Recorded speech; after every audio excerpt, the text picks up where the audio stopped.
Yeah, this will help. The mic is really good to catch.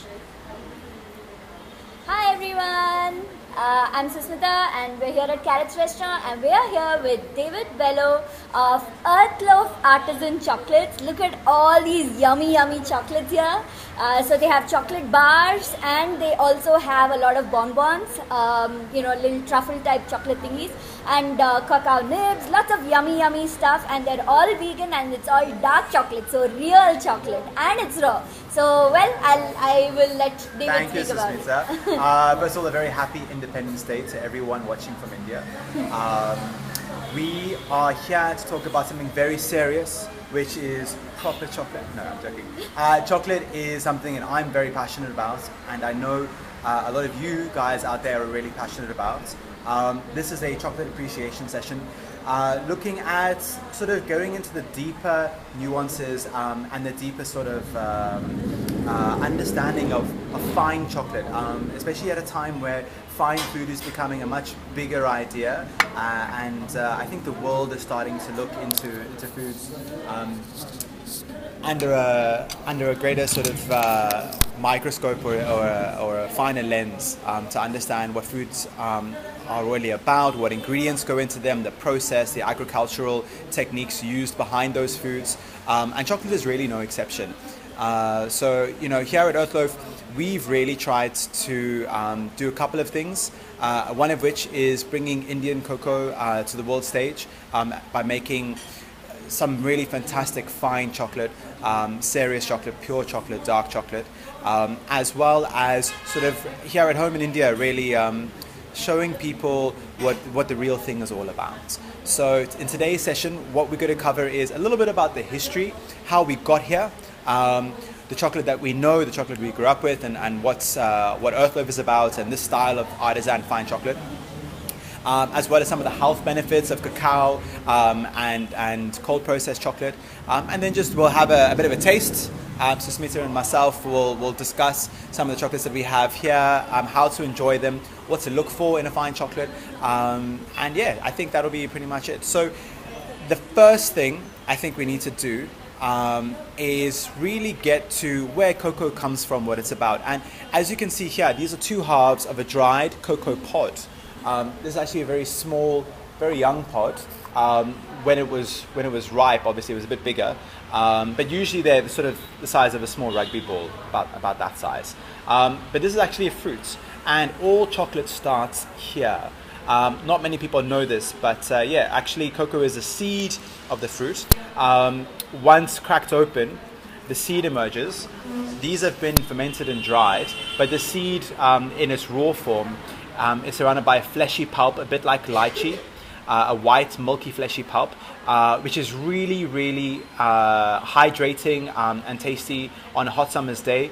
So if you're ever near anywhere, like in Tamil Nadu or in Andhra Pradesh or in Kerala, near a cacao farm, do try and get a hold of one of these and actually taste the flesh of the bean on a hot summer's day. It's fantastic and really good to hydrate yourself. So David, you said it's fermented. Yes. So how exactly does it get fermented? Great question. So the fermentation starts at the farm. Not all producers, but most producers, the farmer himself will actually do the fermentation. And there are several methods, but the two most predominant methods are heap fermentation and box fermentation. Okay. So what is that? What are they? What are Yeah. So heap fermentation entails taking a banana leaf and creating a platform, Okay. making a mound of cocoa beans, fresh, and then covering it with banana leaves, which plays the role of insulation. So what happens naturally is that the yeast, which is in the air, the airborne yeast, the same yeast that we use for sourdough bread, etc. And curds and stuff. Exactly, and Okay. curds, exactly. That then eats or consumes the sugar or the carbohydrates in the fruit Okay. on the pulp surrounding the bean, Okay. releases alcohols, it kills the seed, and as the seed dies, enzymes are released, amino acids are released, Okay. flavonoids are released. then transforming the flavor. So what it means basically that the seed can no longer germinate and create a new tree, and then this alchemical process, this metamorphosis happens, which is really important to chocolate flavor. So we're going to talk about chocolate today in two ways. We're going to talk about the flavor of chocolate, we're going to talk about the health of chocolate. But in terms of the flavor, 50% of the final flavor that you'll taste somewhere like here is down to the fermentation. Okay. So it's really important for producers like ourselves to work with farmers who really have a lot of attention to detail, and they really take care about their fermentation. It's really, really important. Some of your bigger industrial brands, they do the fermentation themselves, but by the time the beans get to the factory, all sorts of things may have happened in that process. It's not necessarily so fresh, it's not necessarily so hygienic. So the nice thing about a small batch chocolate producer is that the farmer is harvesting the fruit and fermenting directly. And you're supporting small farmers this way too, which Absolutely. is a very good thing. And you're helping them create value addition at the farm, which means that they get a higher return for their efforts, which is really, really important also. So that's heat fermentation with the bananas. This style of fermentation is most favored in West Africa, Ghana, Ivory Coast, which produces about 83% of the world's cocoa. The other method, which is more favored in Central and South America, is box fermentation, which entails cedarwood boxes built on down steps, a bit like an amphitheater. If you can imagine an amphitheater, and each step has a box. And every day, the cocoa beans are transferred from box A to box B to box C. So on day 1, box A to box B, day 2, box B to box C, etc. And the reason for the transfer is that air actually mixes or interacts with the cacao, which then brings up the temperatures. And we need a temperature of about 45 to 50 degrees Celsius to get correct fermentation. Nice. So really, really important process in chocolate. And unfortunately today, we are out of our single origin Kerala because we just won an award in the UK last week, and it is completely sold out. Thank you very much. But that bar is box fermented, whereas our Karnataka single estate is heat fermented. Karnataka. So Karnatakadalli ellinda tagotira? Howdama. Ellinda? Where? Dakshin Kannada district, Dakshin Kannadadalli, Mangalore. 62 kilometers Dakshina, south of Bangalore, 60 kilometers, is the farm that we procure. I'm not going to give out the name because, a producer has to look after their suppliers, but it is out there for those who really want to know. So absolutely. Because see, even I was aware that chocolate is grown in Kerala very abundantly, but I didn't know that even in Karnataka there were some farms and, so... Huh? Chocolate grows. Cacao. Cacao grows. Yes. So the history of cacao in India is a long and colorful history. Cacao was first brought to India in 1798 to Tamil Nadu. And then from there it started to be propagated in Kerala. Karnataka really only started in 1965 when the crop became commercially grown. So it is quite recent, and the most recent in the country is Andhra Pradesh. That said, however, historically, even in the 1800s, cacao had been grown in horticultural gardens in Bengal, in Maharashtra, on the outskirts of Bombay. So pretty much all the tropical regions of the country can support cacao cultivation, and it has been going for a long time, but not commercially, only commercially since 1965. And it doesn't need altitudes like tea or coffee, it's grown at the land. Exactly. What it does need is the right humidity, right water, soil of course, and shade. It's a shrub. So the very nice thing about cacao and the model in India compared to, say, West Africa is that cacao is used as an intercrop between areca nut or coconut, etc. Whereas in Ghana, for example, it's just grown out in big plains and big fields and has absolute sun exposure. This really reduces the life of the plant. And some of you may have heard of stories and articles being published saying, we're going to run out of chocolate in about 10 years because it's not sustainable and there's disease in West Africa. I don't want to hear about that. This is a West African problem, and it's because of the unsustainable unsustainable methods that they've used to Okay. grow. Obviously, we in India, we produce less than 0.5% of the world's cocoa production.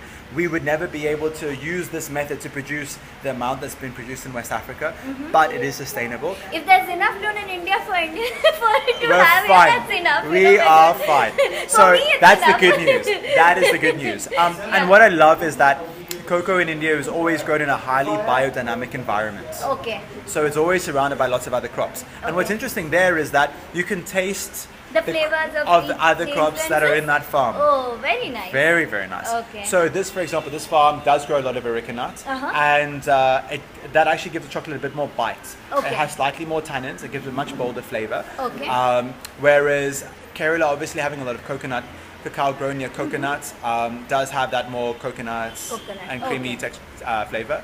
I've had cocoa from Bali, grown in amongst coffee plantations. Okay. And there's coffee. There's Coffee. No, you can't get away from it. So that's really, really interesting. So that's what I would call indirect or secondary terroir. Okay. That's nice. So yeah. Is cacao grown among fruit trees at all? Is that something that's done? There's a lot of jackfruit grown on this farm, actually. Oh, okay. Nutmeg, which is actually a fruit, though it's a spice. The flesh is a fruit. Yes, it can be. It can be bananas, etc. You'll Okay. see, especially in Central America, a lot of banana and cocoa Banana. cultivation. Brazil also used to be the world's biggest, second biggest cocoa producing country. Okay. So yeah, Okay. so moving on with that. So after fermentation, either box or heat fermentation, and I'd really recommend to our viewers to go and try our Karnataka and our Kerala back to back. You're tasting the difference in flavor is to do with the box and the heat fermentation, as well as the soil and the rain, etc. But these are big factors, and you can really see the difference. Okay. So after we get these beans and they've been fermented, they get sun-dried. We only work with sun-dried beans Sun-dried, because okay. we find the flavor is better and also the temperatures are lower. Commercially, it's roasted, but you do the sun-dry to... Roasting is a step that comes after.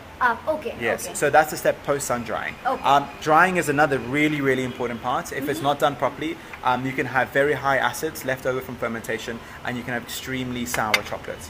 So there's a lot of small nuances that can be played with to really affect the flavor. Okay. And that again is what you're getting with a small batch producer. Okay. That we're able to play with these variables and really kind of craft the flavor experience that we're looking for. So yeah, that's the first thing. So that's all the post-harvest processing that happens at the farm level, and then it comes to us, and then we begin our work. So the first thing that happens for us is we have to break these beans and create what is called cacao nibs. And the cacao nib is actually a sample of beans from Kannur. Kunur? Yeah, we're looking at different farms from different parts of the country. So if you see there, the inside of the flesh, there's a skin, and then the inside there, that's what we call the cocoa nib. And the nib is the part that we use to make the chocolate. The skin, we have started recycling because we don't like to waste anything. And from that skin, unfortunately, this is a very dry bean. A slightly moist bean. Get a drier bean. So there you can see, this is the husk of the bean. That's the skin. And that's the nib. So when you're buying cocoa nibs in the supermarket, look out. They might be roasted, they might be unroasted. If you want the full health benefits, if you're doing this for health purposes, then unroasted is the way to go. But if you're using it for flavor, for cooking, etc., then roasted might be what you're looking for. At Earthloaf, we don't roast. All our chocolate is unroasted because we're trying to get the full nutritional benefit of the cocoa into our chocolate and into our nibs. But these are the two parts. So the first job that we have to do is to separate these two. Okay. And just quickly, this paper, which we have developed with a handmade paper manufacturer up in Jaipur, they have mixed the skin or the husk of our cocoa bean with that's cotton. Cool. Yeah, so it's given us a way to use I have our... to admit something to you. So every time I have been gifted or if I have bought any of your Earthloaf chocolates, this paper as well as the bonbon boxes, I save all of them. Fantastic, fantastic. So, and I make miniature clay and jewelry and stuff, so I use them as gifting because they're so Lovely. beautiful. You know? Yeah, definitely. I always find it hard to throw away the packaging. But yeah, so that's... So we have one question here. Yes. Kritika, hi. Apart from Kritika, there's a person called Totara who says, do you also make cocoa butter? Great question. Quick answer, no. No. Long answer, why not? So cocoa butter is actually, this is great because this is actually where we're moving on to. So this nib here has about 45 to 55% fat. Okay. Cocoa butter is that fat. Okay. So when you make cocoa butter, what you have to do is first you have to expose this to an alkaline solution Okay. and reduce the pH. And then you have to use a hydraulic press to actually squeeze the butter out and separate the butter from the fiber or the Okay. fat from the fiber. Okay. We don't have that machine. I prefer not to use the alkaline or what's called the Dutching method. Yeah. So for those reasons, no. No. Okay. And I don't mind plugging other brands here if people are doing good work. It's very hard to produce cocoa butter at low enough temperatures to keep the enzymes alive, Okay. which is a very important part for us. But one brand who's done it successfully, but it took them 8 years of R&D, is Big Tree Farms from Bali in Indonesia. Okay. You can probably find them online. Okay. I don't think they're retailing in shops in India, but you could probably find them online. Okay. And they have been proven time and time again. They keep the temperatures really low, but it took them 8 years to get there. 8 Bless them. years. Wow. That's a lot of work. It's a big, definitely big investment and a lot of dedication. So good on them. So if you're looking for cocoa butter, I can only recommend Big Tree Farms. There probably are other brands who do have successfully done cold processed, but they're the only ones that I know of really that No, have. that Yeah, goes for with sure, them. for sure, for Okay. sure. Okay. So no cocoa butter from us. But that goes to the next thing. So the next thing we do with this, which has a cocoa butter in it and has the fiber in it, we just crush this. Okay. And we turn it into a paste. It's a bit like making peanut butter. Okay. And this becomes what we call the cocoa liquor or the couverture in French, or cocoa paste. In America, they call it cocoa paste sometimes. And that is our base product. Okay. So usually a pastry chef will buy the couverture or a chocolatier. That's where they begin their work. But we begin our work all the way at the With the bean. bean. And that gives us a lot of influence over the couverture. We can decide how long to conch, which is the process of mixing oxygen and grinding and reducing particle size. We can choose our own sugars. We opt for a coconut sugar, which is more nutritionally dense, and it's a local product. I mean, cane sugar is as well, but we want to have. We do not want to have people having a sugar rush after eating our chocolate. We want something that's both sustainable at the agricultural level as well as sustainable nutritionally. Nice. So it's really important for us. We're really at Earthloaf trying to bridge together nutritional benefits as well as gourmet craft and taste. So that's the next thing. And then once we have our couverture, we temper it, which is the process used to make the chocolate shiny and give it snap. And then we season it and add our So how ingredients. do you temper it? Because it would be the process would probably be a little different from buying couverture and tempering, right? Same process. Same process. And you can do it okay. at home, really easy. There are a ton of videos on YouTube. Okay. So even with your chocolate, it's the same process. Same process. Okay. Raw or cold processed Okay. chocolate. We've stopped calling our chocolate raw and we call it cold processed because the raw community have decided on a couple of things, but some of those things are a bit vague. So for Okay. example, the raw community has said that the raw threshold is about 48 Celsius, or some people say 41 Celsius. I've even in the had US. 55 Celsius. This is the thing. So, The enzyme breakdown point of different foods is different. different. Okay. So So you call it cold process. cold process, and there's a whole bunch of things. And what is the highest temperature yours ever reaches? We definitely keep it under 55 Celsius. Under We 55. try to keep it under 50. Okay. But during the summer days in Mysore, in South India, in a tropical climate, it's not easy. No. So we're doing our best. Okay. In the future, we hope to do a bit of R&D and get some automatic temperature controllers on our conching machines. So that's Okay. something in the future. But under 55 Celsius. Okay. When you taste our chocolate and you compare it to a roasted chocolate, you can feel the difference. Definitely. And I encourage anyone to try. Don't take that from me. Don't listen to anything I say Don't take it from without me. testing it. For It's sure. yum. Definitely, really, really Definitely. important. So you can, even the bean, when I tasted it, I could taste it's fruity as well as, there's so many facets to that flavor. Absolutely. Right? Which, I love chocolate I love cocoa in any form. I like even the dark chocolate, the processed chocolate, whatever. But this has so many of those hints of different things that Absolutely. I really appreciate. Absolutely, a lot of depth in cacao. And actually, cacao has been scientifically proven to have double the flavor compounds than wine. Okay. So yeah, so you're actually getting double the money Nice. Double the value. For every rupee spent, double the flavor compared to every rupee spent on wine. You heard it here Can we first. get to the tasting part? Yes, let's do it. I've been waiting for that. So I've gotten 2 bars for you, and a bit naughty of me, but this is not on the market because, as you guys will probably know, those who follow the news, there was really, really bad rains in Tamil Nadu this year. Okay. So this was our single origin Tamil Nadu, but super limited edition. Okay. So really hard to find. I think we have about 18 bars left in the factory, but we're going to taste it today to just understand the different topographical and environmental impact on flavor of cacao. So we're going to be tasting that against our original Karnataka single estate. You started with the Karnataka and then developed to Kerala and then the That's right. And and gradually we hope to bring more. We really want to show people that, chocolate is not chocolate. It's not a static item or static object. It's a living food, and it really does reflect the place from which it comes. Yeah. Definitely. So the first thing I want to show you is this piece over here. And if we look very carefully, you can see it's very shiny over here, completely consistent texture, and just at the top there you can see some white, almost bubble-like texture. This is what we call bloom. Okay. Now, tempering has that effect. When chocolate is untempered, that's what you see, that sort of bloom. That's what tempering does. And a lot of folks, when they buy a chocolate, especially here in the tropics, when you're buying chocolate at origin, at source, you might find this because obviously of the weather. In Northern Europe and the US, so it's less even likely. after tempering, the bloom happens? Well, basically, bloom is undoing the tempering process. Okay. But what I want everyone to know at home is that when you see bloom, it doesn't mean it's gone off. Chocolate has a shelf life actually of about 5 years. If it's kept at the right humidity levels, it doesn't go off.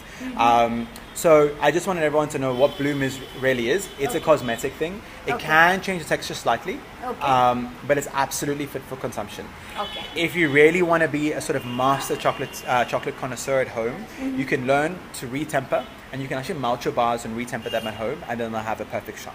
But it's nothing to do with the edibility of the chocolate. Okay. So the first thing I'm going to recommend is that we start with the Tamil Nadu. This has been box fermented, but not in cedarwood boxes, in steel boxes. What boxes? Stainless steel boxes. Oh, okay. So it has a slightly different flavor profile to the Karnataka. That's a new thing altogether. Right? That's right. And it's very interesting. I think it's a lovely bean. And the farm in which it grows is an organically certified farm. And they grow a lot of spices also nearby. So we're going to try that back to back with our Karnataka original. Okay, so I think we should dig in. Yummy! No. I get to taste the super special edition of Tamil Nadu, and you all don't get to taste it. I'm very sorry. Hopefully 2018 we'll have it on the market. And a big thing when tasting chocolate is to really allow the chocolate to sit on the palate and to melt. Chocolate is amazing because it actually melts at the same temperature as your mouth, the internal temperature of the mouth. That's the chocolate's melting point, which is about 29 degrees Celsius. Really, really good. So is this grown with coffee? There's no coffee on the plantation as far as I know, but there's a lot of fruits and spices. Fruits and spices. It's really But it nice. has a very subtle coffee note, doesn't it? It does. Spicy and coffee note. So that's why I was wondering. Absolutely. And I found with this particular one, when I've had it with just a plain espresso with no sugar, obviously the bitterness of the espresso brings out the sweetness in the cocoa, and it reveals a sort of maraschino cherry note, which then goes to hazelnuts. That's my experience. I know not everyone will see the same thing, but I found that time and time again. Really, really interesting. Really nice. The fruitiness also, I can make, Definitely. you can feel that. And that fruitiness is very typical of Asian cocoa and Indian cocoa in particular. Okay. Much more fruity than, say, West African, which is more nutty, Nutty. and South and Central American, which is a bit more spicy. Okay. Yeah. Really good. So, it's hard for me not to bite into it because I know, it's a very hard habit. For myself, I always tend to go for a sort of a quarter of a square when tasting, because obviously chocolate being so viscous and having such a high fat content, it can fatigue the palate. So when tasting, you're right. Because this one itself is quite a lot too. it's a lot of flavor. Yeah. And I always say, I know not everyone believes me, but I try to have no more than a sort of a square or 2 squares a day. So a bar could last me a week. But I know that's not true for everyone. But I would recommend no more than 2 squares a day, to be honest. I think with your chocolates, Yes. so that differs with the chocolate, right? So with your chocolate, 2 squares a day really is enough to satisfy the craving. Absolutely. It does. Absolutely. Absolutely. Especially So being... should I drink Yes. this or should I try that back to back? No, I would say go for the mint tea. So we're having mint tea as a palate Mint tea, cleanser. yeah. Nice palate cleanser. Works really well. Soda water also works. Obviously, we don't have to have such a ceremony around tasting chocolate at home in our everyday, but it is nice to kind of, Do that too. take your time and really process what you're tasting. I think it's a really nice way to enjoy food. I think food should be a thing that calls us to presence when we get the time. I know some of us live very busy lives. It's not always easy. But at least on a Sunday, on the weekend, food should be something that makes us present. And we really can, focus and be conscious of what we're tasting. True. Yeah, absolutely. Well, Cool. So, I'm we're going to move on ready. to the Karnataka. I'm going to give you a smaller piece this time. Yes. I think that's better. There you go. Very welcome. So this is, I would compare, those of you who have tried our Kerala single origin, I would say our Karnataka is much more masculine. It's a bigger, bolder chocolate. Much more acidic. This Tamil Nadu has medium acidity. Our Kerala has no acidity whatsoever. That one's like very strong on the bitterness part, And right? much more bitter, yes. And very chocolatey. Very, very. It has a very, maybe it's because, but both of them have coconut sugar in them. Both same Because recipe. the coconut sugar is showing more in that. Yes, The flavor of it, yes. it's like an aftertaste because Yes. I think this bitterness is bringing that out. Right? Absolutely, and so that's really interesting. These are made in the same process, same recipe, everything same. The only difference is the bean. So you The really bean. see, yes, how the bean changes Wow, everything. that's a huge difference. Yes. Okay, and how does the Kerala one? I mean, I know you don't have that today, but Yes. how does it compare? It's like I said before, no acidity, almost no acidity. Has a very sort of light peppery note on the Okay. back of the throat, Okay. and light raspberry. I sometimes get a little bit of coriander, and because it's been box fermented, light wood, very light. Lighter than this. Yes, even Okay. lighter than that, yes. Bear in mind, I've been in the food and beverage business for about 15 years now, tasting and tasting and tasting. So my palate might pick up things that you don't. Yeah. Okay. It's not an overindulgence of romantic food vocabulary. It's just that, obviously the more you taste, the more things you pick up. And with that one, as you said, I'm getting a bit of a spice thing at the end. Of Yeah. it. What is that? I don't know. I mean, I wonder, It's is like it right at the end. right at in the tip of it, finish? and like it's a Yes, peppery absolutely. feel. Absolutely. I mean, like I said, a lot of nutmeg and mace, obviously, is the same thing. It's grown on that farm Okay. around the cocoa tree. So it could be that. Okay. But yeah, to pin down the exact array of flavors and where they come is very hard because, as we discussed earlier, the fermentation process has an influence, the soil and the weather has an influence, the environment has an influence, and then our processing has another influence.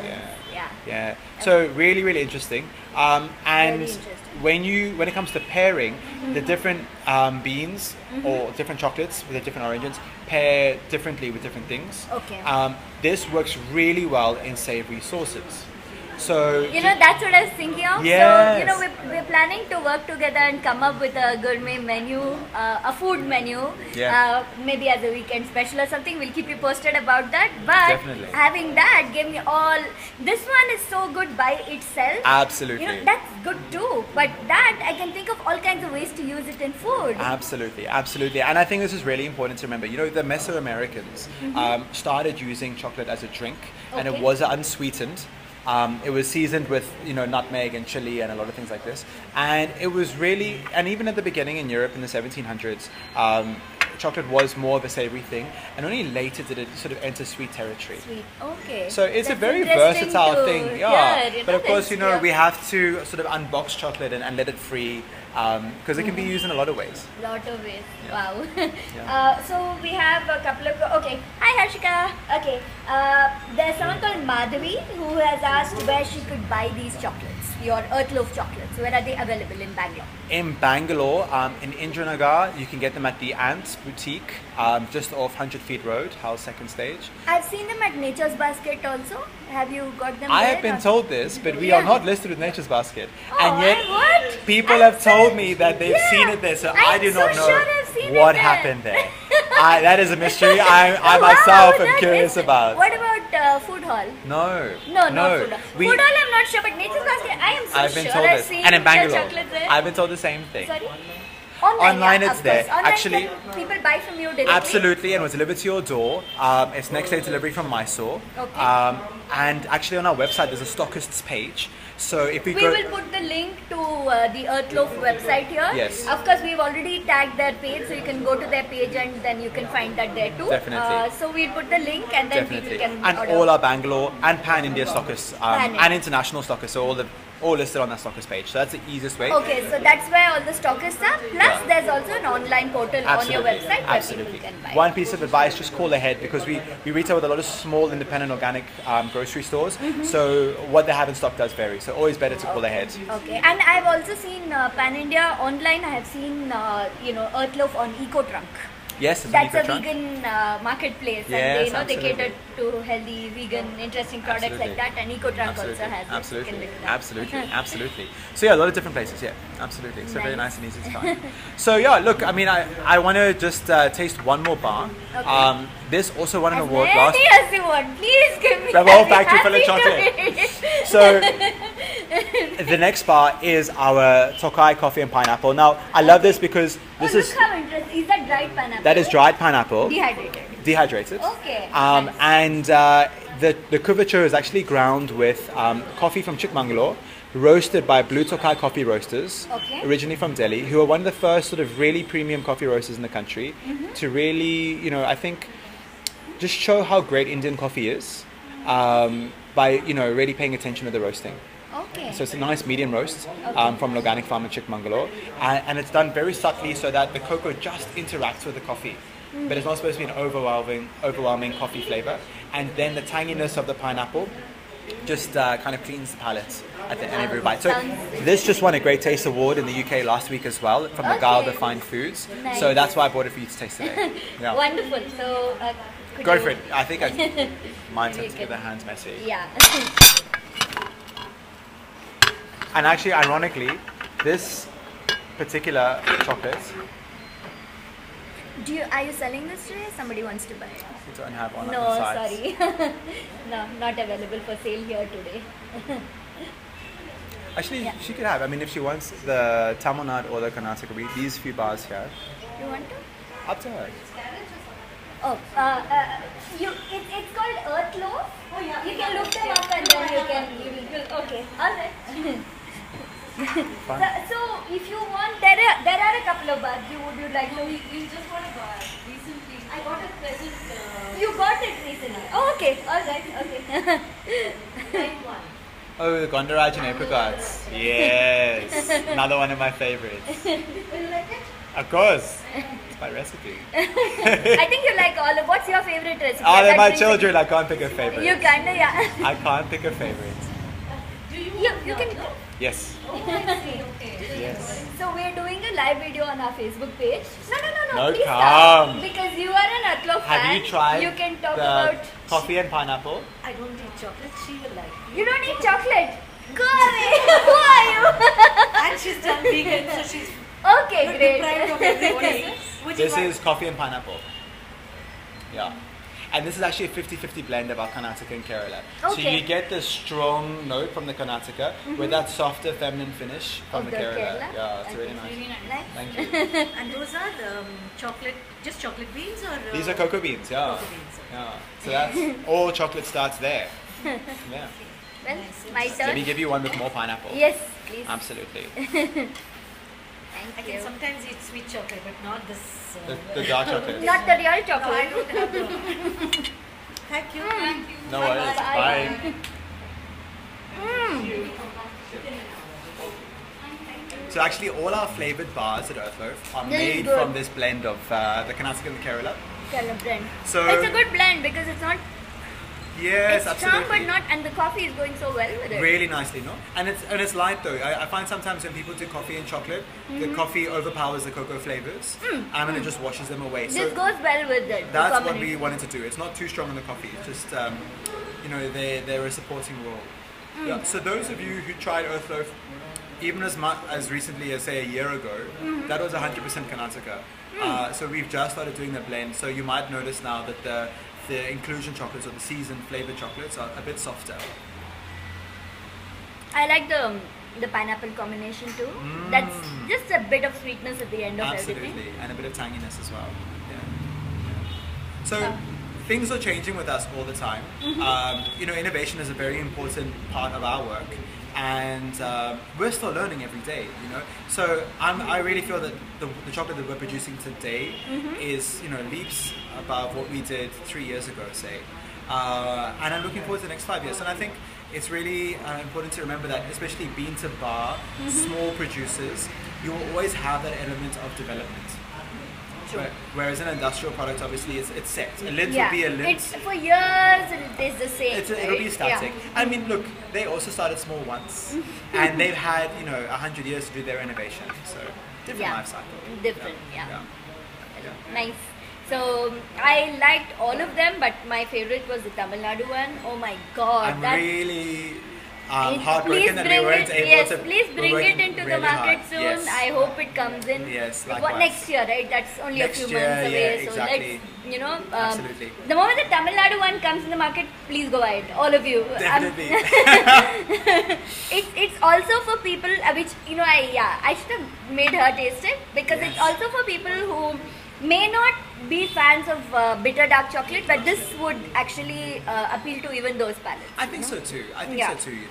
And I also say to folks who find the chocolate too strong, there's no harm in mixing the chocolate and making your own sort of mousses and things like this. Of course. And it's a really nice way to enjoy the chocolate. Or if you want hot chocolate, you can just take a square, put it in with like a coconut milk or hot water or something, and you make your own hot chocolate. You don't even see, you mentioned hot water, because with chocolate, melted chocolate, you don't even need even a non-dairy milk or anything. You don't need anything. Just water is enough when it's so rich like this. Because the fat is 55 of this, 55% of this is fat. So that's the case with all basic cacao. The fat is 55%, is it? 45 to 55. 55? Okay. Yes, depending on the ones that use 55%. Yes, approximately, yeah. And we don't add any extra cocoa butter. Some people, what they do is they'll take the fat ratio up, which is why our chocolate might seem quite viscous compared to, say, a Belgian chocolate, which is actually about 65% fat. Okay. That makes it much more runny, makes it much thinner texture. Yeah. So, well, we don't seem to. Is there any question? If someone wants to ask anything, please ask, and David will answer your questions about dark chocolate. And we're hoping to convert everyone into people who would appreciate this kind of artisan to the dark side, the artisan dark side. And what I really like is that you are supporting small local farmers. There is a lot of so these farms, are they also very good with treating their own employees and things like that? So fair trade, they do follow the fair trade. Because you hear so many really bad things about chocolate farms, especially in Africa, where there's so much abuse happening. Here, so what have you felt in Karnataka or Tamil Nadu and it's an interesting thing, because obviously I am an African. Southern Africa is slightly different to West Africa, but still those issues really reflect the local climate on the ground there. Okay. The situation in South India especially is very, very different. People get paid a proper wage, and farmers know that if they don't pay a proper wage, people won't turn up for work, which I think is a good thing. People have the freedom to... They're self-respecting. Yes. And so there's a good relationship between the workforce. And to be honest with you, I do know of farmers who've kept some of the workforce on past retirement age, because the guys don't want to sit at home, and these guys are giving them 20 years of service. So the attachment.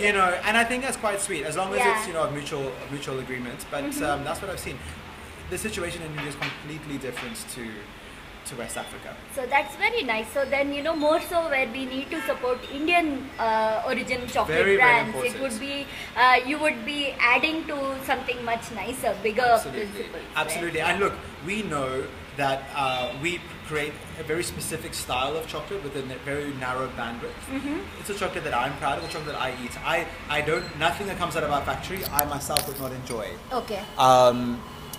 Therefore, it's good that other people are also here in India doing bean to bar, etc., appealing to different tastes. Different taste. It's good. Yeah. It's good. We So are there celebrate a lot them. more? So you started 4 years ago? Earthloaf was incorporated in 2012. 12. Okay. So we're technically the first bean to bar chocolate house in India. Okay. We launched on the market finally in 2013. And yeah, now we are, as far as I know, 4 or 5 bean to bar producers in the country. Okay, 4 to 5. 4 to 5 and growing. And most of them do this, where they do support local farms, and they All do. that all of them All do that. do. That's All so do. nice. Absolutely. So nice. To be honest, most cocoa farms in India are relatively small. The difference is the middleman. So the fact that our guys are fermenting on site, and that it's very fresh and it's very clean, etc., makes the big difference. Without going into too much detail, because we like to talk about everyone in a good light, but without going into too much detail, it's not necessarily always the case when you have, say, 100 farmers who then go give to one shop in their village, who then gives it to another guy, who eventually it ends up in Cadbury's, and there's a few days in between those processes. Of course. So Of course. there is a bit of a difference there in terms of the procedure and what you as a consumer And get to enjoy. in brands which are like not the artisan brands, but just the regular commercial Industrial, brands that are available, do you know which in India use local origin chocolates? Would you know? Both Nestle and Cadbury's do. Oh, they do use They do, they do. locally sourced. Okay. Actually, I mean, Cadbury's are the ones who are responsible for commercial cocoa cultivation in India Okay. in 1965. Yeah, when we were growing up, that's Cadbury's is all we had. In fact, we used to call it we wouldn't call it chocolate, we would call it Cadbury's. Yeah, it's like Xerox. When we were growing up, Maneuver, but yes. like my grandparents were like, oh, would you like Cadbury's? That's how we'd say. But but it's industrialized.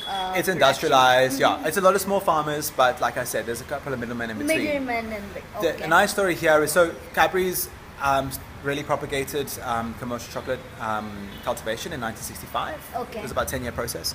And then in the 80s, dumped all Indian farmers. Oh. Because the world cocoa price went down, it became really cheap, so it became cheaper to buy in. Oh. And they weren't really happy with the sort of sour, fruity flavor of Indian cocoa. They were going for their sort of standard, which was the West African. So a company called Cacao in Puttur, Karnataka, was set up by the father of the gentleman who is behind this farm.